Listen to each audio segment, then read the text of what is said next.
I watched him leave. Not in the storm of shouting, not in a messy confrontation, but quietly, with the kind of polite smile reserved for someone who thinks they're clever. 25 years beside him, raising kids, building his business, shaping his life, and he left me for someone younger. Someone who made him feel young again. I let him.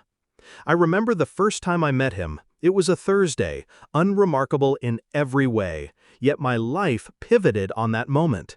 He had that careless charm, the kind that made people trust him without question. I gave him everything, my youth, my heart, my faith that he would honor what we were building together. I believed in us, and I was brilliant at it. Home, family, career, everything a life partner could demand. I watched him shift, slowly, almost imperceptibly. Late nights at the office that became excuses. Phones that went off in the middle of dinner. Screens angled away. The little lies at first seemed trivial, forgotten lunches, unexplained meetings, but they accumulated like sediment until the truth surfaced, raw and undeniable. It was a message, a flippant, careless text to her, a woman whose name felt like acid in my mouth. Can't wait to see you tonight. You make me feel alive again. Alive again. After 25 years of shared mornings, shared mortgages, shared dreams. Alive again. I didn't confront him. I didn't scream. I didn't cry in public. I listened, I watched, I learned. I measured every word, every gesture, every signature on every contract, every clause buried in the legalese of a marriage that I had protected with my life. And I waited. Because revenge isn't about anger. Revenge is about precision. I spent weeks reading, consulting, calculating. I knew where his weaknesses lay: vanity, greed, overconfidence. He never read the fine print. He never imagined that the woman he left would know the exact contours of the legal battlefield he had ignored. When he announced he was engaged, I smiled.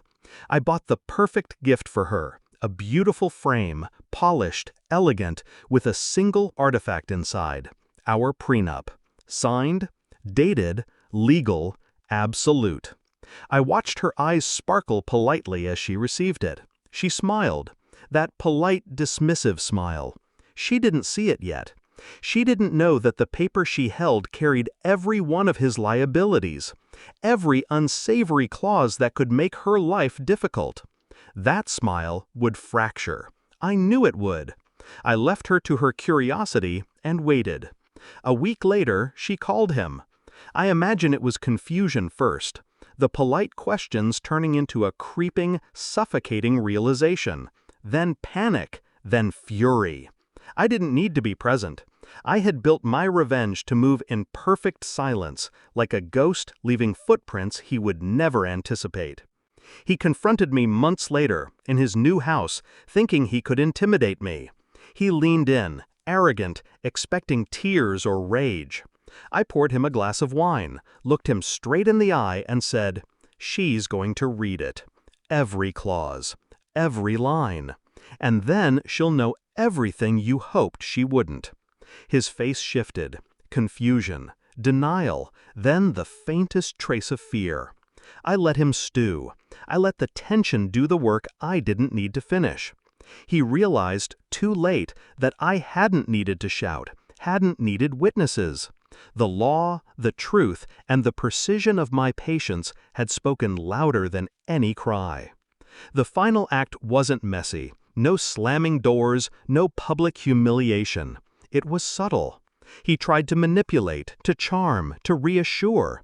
But she had already translated the prenup with her lawyer. The smiles vanished.